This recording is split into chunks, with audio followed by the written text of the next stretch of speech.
आसलते जोंनि थाखाय जोबोद दुखुनि सान।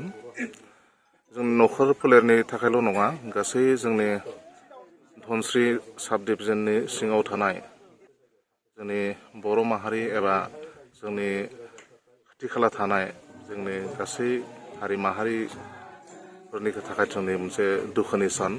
मानोना दिनैनि सानाव जोंनि गेजेरनिफ्राय गोख्रों सासे समाज सिबियारि, बयनिख्रुइबो बैसोगोरा मध्यमपुर गामि पन्चायतनि बेन्दोङाव थानाय नयाजान गामिनि खरगेश्वर बसुमतारिया बे बुहुमनिफ्राय जानगारनानै अराय समनि थाखाय मोदाय रायजोआव थांबाय, सोरगो रायजोआव थांबाय। जों बयबो दुखु फोरमायदों।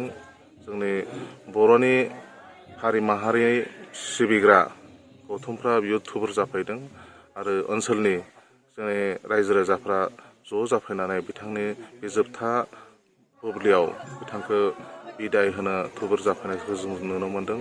जोबोद दुखुनि बाथ्रा जे जोंनि ओनसोलखौ जौगाहोनाय बेलायाव, हारि दाफामनाय बेलायाव बा हारिनि जौगानाय बेलायाव गोदोनिफ्राय बिथां खरगेश्वर बसुमतारिया गोबां बिहोमा होनायखौ जों नुबोनो मोन्दों आरो बिथांनि जा बिहोमा बेखौ जोङो रायखांनानै एबा जों मख'नानै फोजोबनो हानाय नङा। मानोना बियो रायजो जाजेननाय समनिफ्रायनो बिथाङा जेरैबायदि समाज जौगानाय, धोरोम खान्थि एबा समाज सोलिनायनि थाखाय जा नेमखान्थि सोरजिनाय बेफोरनिफ्राय लानानै गासै ओनसोला माबोरैहाय जौगानो हायो बिनि सोमोन्दै बिथाङा साननानै रायजो राजाखौ मोनसे थुबुर खालामनानै बिथाङा मोनसे प्लेटफर्माव लाबोनो हादोंमोन। बेनिखायनो जोंनि सिबिजाथाव, बयनिबो सिबिजाथाव खरगेश्वर बसुमतारिनि जोबथा बुब्लियाव जोङो दुखु फोरमायदों। जोंनि नखरफोरनिफ्राय दुखु फोरमायनाय अनगायैबो जोंनि खौसेथि बर' सुबुं आफादनि जोंनि जानानै जोङो